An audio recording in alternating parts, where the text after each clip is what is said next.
Today, I messed up by cheating on my husband of 8 years with strangers on the internet. I'm the butthole. I got absolutely drunk at my friend's birthday party last night, which resulted in my husband having to come pick me up and take me home. My friends hung out with me while I laid on the sidewalk, puking on some mulch next to the street, giving drivers and bar hoppers a good show. My husband used my phone to check the parking app to ensure my meter was extended until we could come back and pick up my car. While on my phone, he looked through some apps of me conversing with random people I met on the internet. I had been cheating on him in every sense of the word over the last few months. I woke up to him saying he knows I've been cheating on him. He's leaving and taking our kids with him to live with his parents. We moved to the East Coast from the Midwest about 6 months ago, and that he is filing for divorce to include full custody of our 3 kids. Estimated time of arrival.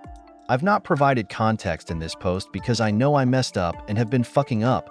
Providing any background would feel like I'm justifying my actions, and I'm not. There's never a good reason to cheat or hurt people. I'm in and have been in individual counseling. He and I have been in marriage counseling throughout our marriage. Lastly, I've read every comment and message, but have responded selectively for obvious reasons. I chose to post this on my actual Reddit account because creating a new one or using one of my other less involved profiles would be another form of shielding myself from the brunt of the heat I deserve. Today I messed up by discovering my date's unconventional kink. I'm a 28 years old guy who's been feeling the pressure from my family to find a relationship.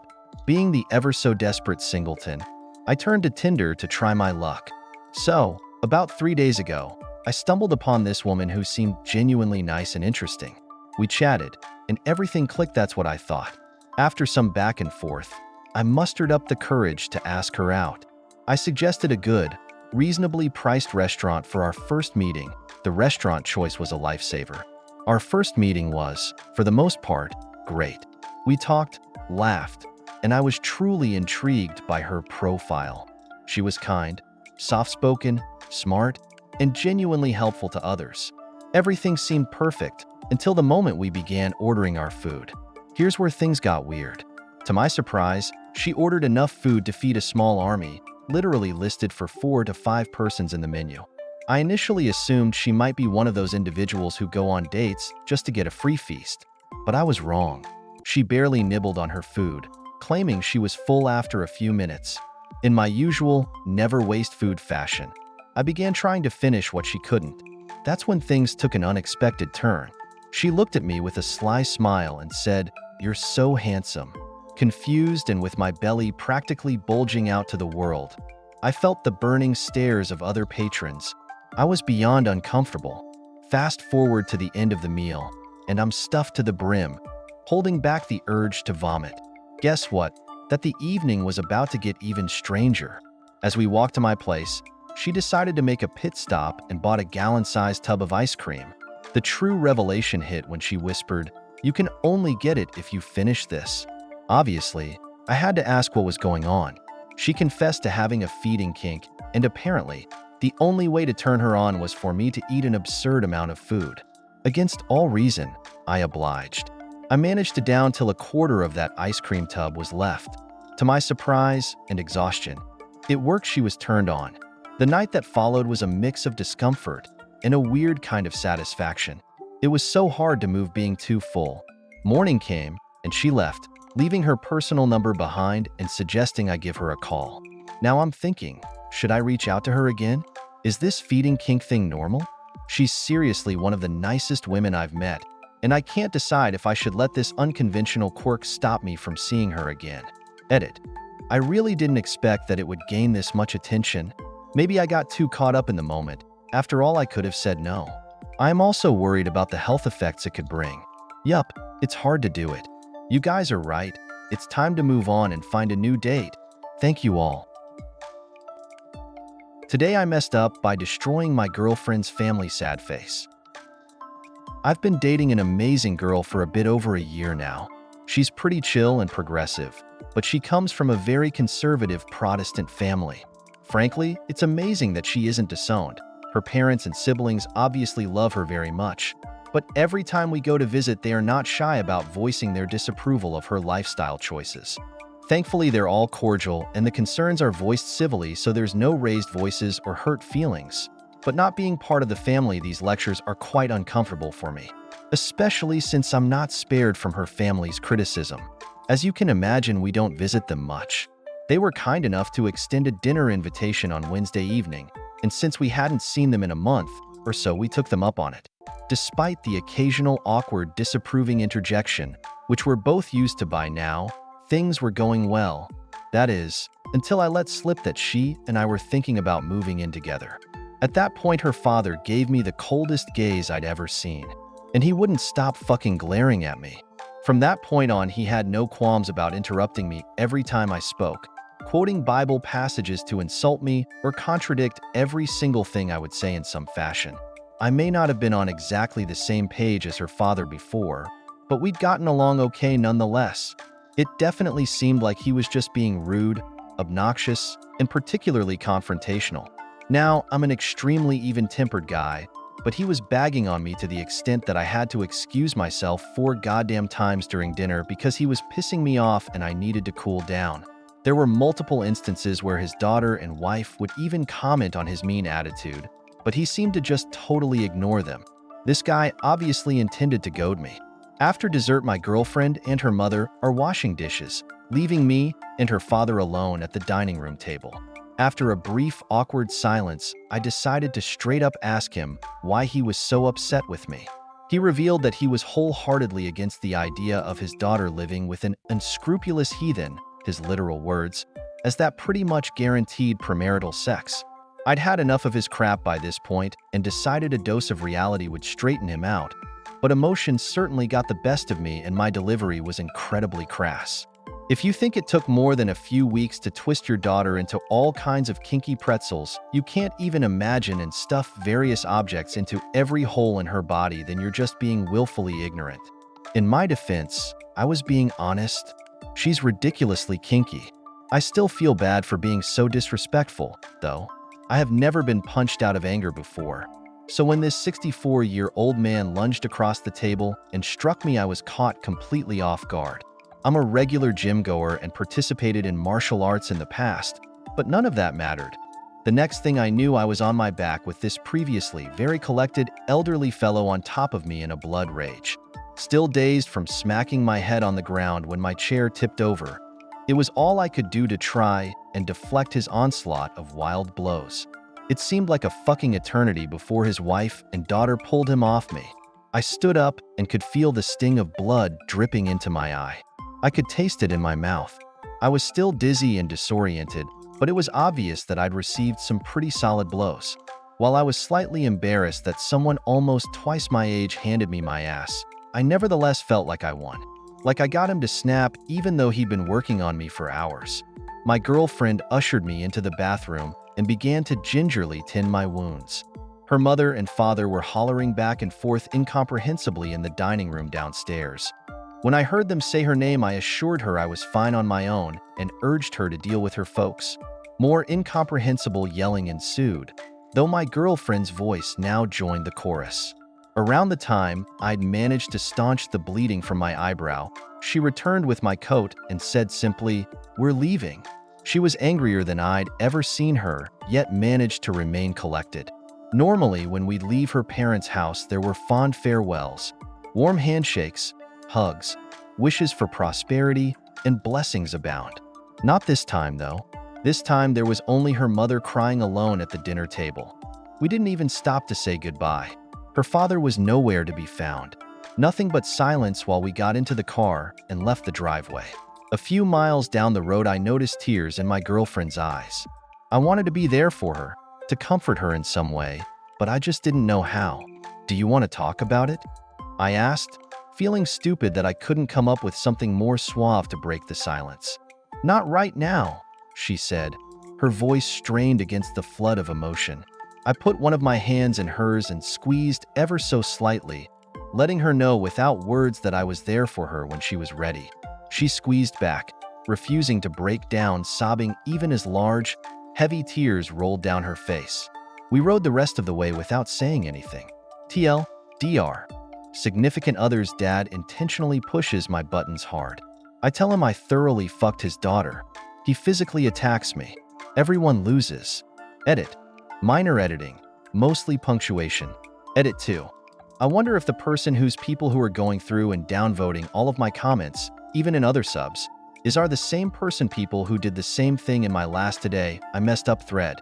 Edit 3. Thanks for the gold. I'd imagine it's pissing off the downvote brigade.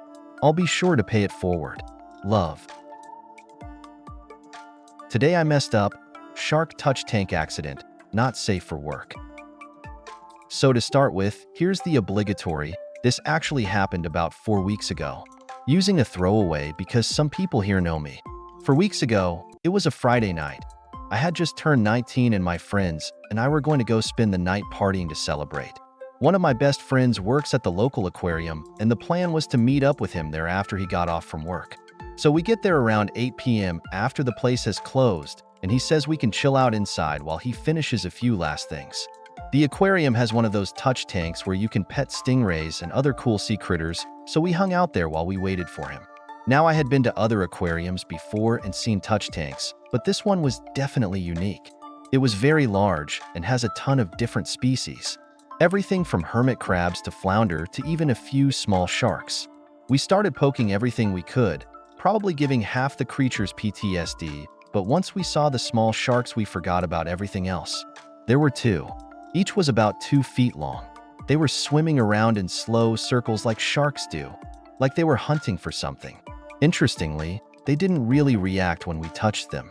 They just kept on swimming as if nothing had happened. So since they weren't reacting that much, we started daring each other to do crazier and crazier things to see if they would react. This is where things went wrong. I should probably add that we had pre-gamed a little, so we weren't completely sober. It started with one of my friends tangling his hand in front of the shark, first for just an instant and then for longer and longer. Then my other friend upped the ante by sticking his tongue in the water. This guy is probably the craziest guy I know. About 5 years ago, we used to be really close, but we have since drifted apart. But for old time's sake, I had called him up the day before and asked him if he wanted to hang out. So what was so crazy about sticking his tongue in the water? Well, he had just gotten it pierced that afternoon, and it was still a little bloody. Now, I know you probably now think you know where this is going, but I promise you don't. So he sticks his bloody tongue in the water, and the sharks immediately stop their slow circles and start heading his direction. We all start yelling at him to get his tongue out, but he's just laughing maniacally like the Joker and tonguing the water like it's a girl. He waits till the last instant, till the sharks are about a foot away, and then he stands back up. He then looks at me and said something like, "Your turn." Well, I had just been called out. Any other time, I would have laughed at the ridiculous of the situation and gone to see what was keeping my friend, but like I said, we had been pre-gaming and I was not thinking straight. So I did the only thing I could think of to top that.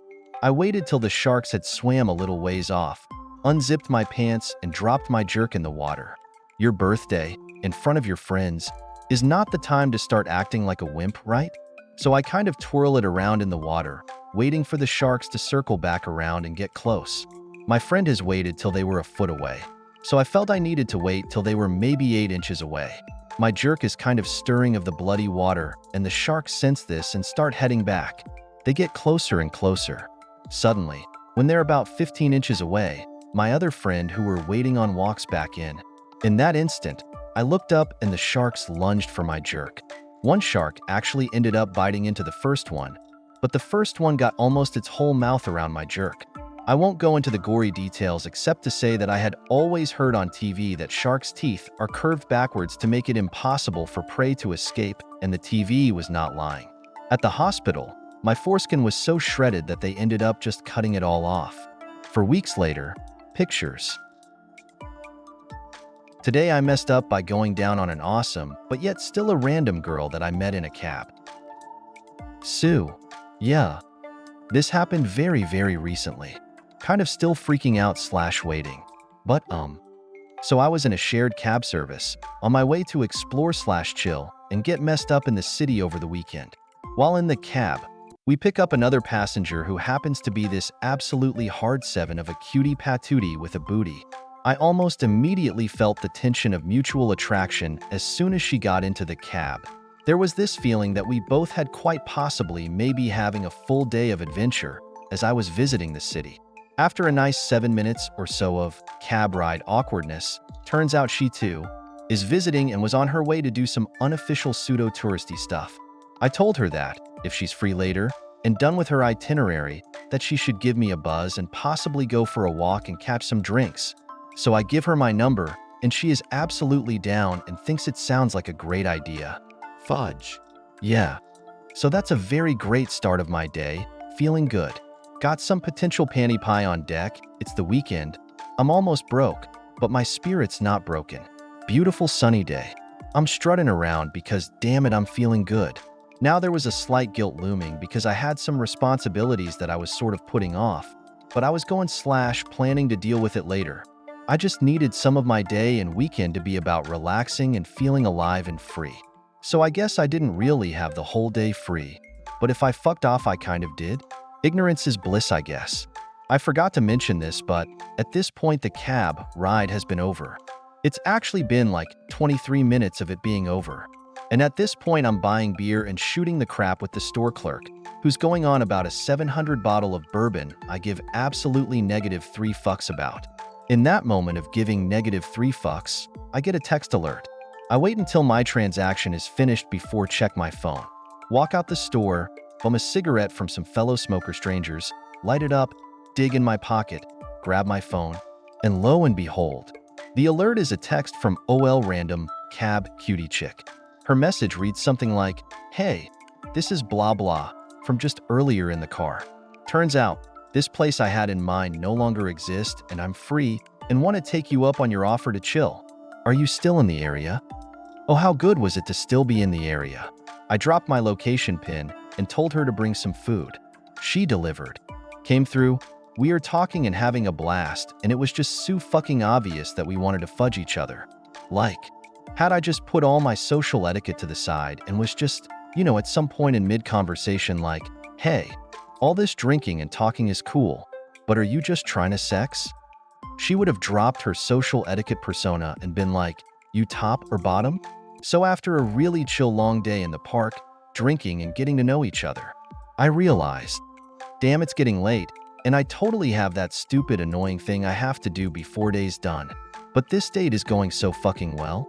And even though I have the strongest inclination that this will go all the way, there's the great chance of this all being a part of the big illusion and assumption that this person is actually like that. So I just break the ice like, "Hey, I'm having a blast and I'm totally down to chill, but I kind of have to do this thing I've been putting off, but I'm conflicted because this is so fun. I was thinking we can go to my place, grab dinner and maybe..." She obliges and we tipsy, not quite drunkenly stumble away. We pick up another cab, ending back up like we all started, except this time, we are intimate and are extremely expressive sexually. Shit's getting heavy. It's almost like I'm actually still in the first cab, daydreaming and fantasizing about this actual moment. It's unreal. I'm excited and I'm really grateful. Trying my hardest to not let the boldness that the alcohol creates ruin this absolute MVP level of a chivalrous performance I've been putting on. Boom. Get to my room, and the mood is so chill. Shoes come off, grand tour, and just setting the mi casa tu casa mood. I put on something to watch on the laptop and we order Thai. We get into more heavy convo and bonding. Food arrives, we laugh, we eat. Best. Fucking. Unofficial pop-up date ever. I lean in and kiss her, and it just escalates from there. Shirts come off, pants come off, socks, jewelry. She's on top of me, and she has the cutest body. Fit and tight, and honestly, I never get lucky with this kind of stature. I'm just in full appreciation mode, and I'm just lovin', rubbin', and hugging this absolute gem of a human being. I lay her on her back, and am being silly as I over-exaggerate my romanticizing by kissing down her legs. And holy crap, just my luck. She has the hottest toes ever. Sorry, I'm a foot guy, and a good toe is very hard to come across. I start making my way back up the leg and through the inner thigh, obviously going for my lint liquor attack. She then suddenly closes her legs, pops up and says, "I gotta go to the bathroom." No big deal, it's happened to me. There's nothing more annoying than pissy boner. I see nothing alarming of this. I show her to the bathroom, run back to my room, kick off my underwear, and dive under the covers. She gets back to my room, climbs into my bed, and we just start making out. Heavy. I say fudge it, and I just went for it. Grabbed a condom, slipped it on, then slipped it in. I immediately lose my boner. I think it's because I had been hooking up with another girl previously, and we didn't use condoms, so when I put it on, my jerk reacted like it was dipped in cold water.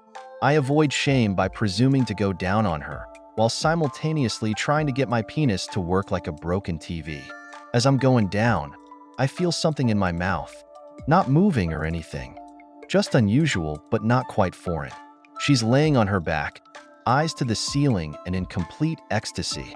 Slyly but quickly, put my fingers in my mouth to pick whatever that weird thing in my mouth was. I look at my fingers to quickly examine what it was. And it's like beady, clearish small, rice grain looking thing. I try to quickly play in my head if I've seen this ever before from a woman's vagina and to just ignore it. But I can't. I'm too much of a hypochondriac, and my curiosity/concern gets the best of me. So I myself take a bathroom break, but really I just wanted to inspect myself and recollect. Because it's all starting to dawn on me that this is a complete stranger, and this is all happening really fast. I get to the bathroom and turn on the light and inspect my pubes. I haven't shaved in a while, so they've gotten pretty long. But I notice another beady thing in my pubes. I pick it out and I inspect close in the light, and my fucking heart stops and I have a nightmare of all flashbacks. I say to myself, is this a fucking crab egg? I put the beady thing on a napkin and just start inspecting myself, and there's beady things in my beard. I'm freaking the fudge out, ripping at my beard and pubes, and then all of a sudden I just start throwing up in the sink. Like not liquidy throw up either, the chunky solid stuff. OMFG. There's crabby beady things in my throw up, and they're swimming around. It's crabs. It's fucking crabs. I immediately grab my electric razor, jump in the bathtub, and start going Edward Scissorhands on my face and pubes and even my butthole. Legs, I even almost cut my hair. I'm showering, freaking out, falling and slipping around. I don't even grab a towel when I jump out of the shower and bolt to my room. I burst through my room to address her, and she's fucking gone. Poof, gone. I freak out even more, running around my apartment complex naked at 4 in the morning looking for this crabby bitch. I start calling and texting. No response. I grab my pillows, bed cover, sheet, the clothes I was wearing, and just throw them the fudge out. Luckily, I had a tube of permethrin from a few years ago when I got scabies at a hostel in Denmark. I wasn't sure if this would work the same. I sat on a crate naked in my room for 3 days, just tweaking and being absolutely fucking tripped out by what the fudge had just occurred. I think my quick reactions nipped everything in the bud so nothing spread. But I'm still waiting, scared to be home now in my bed.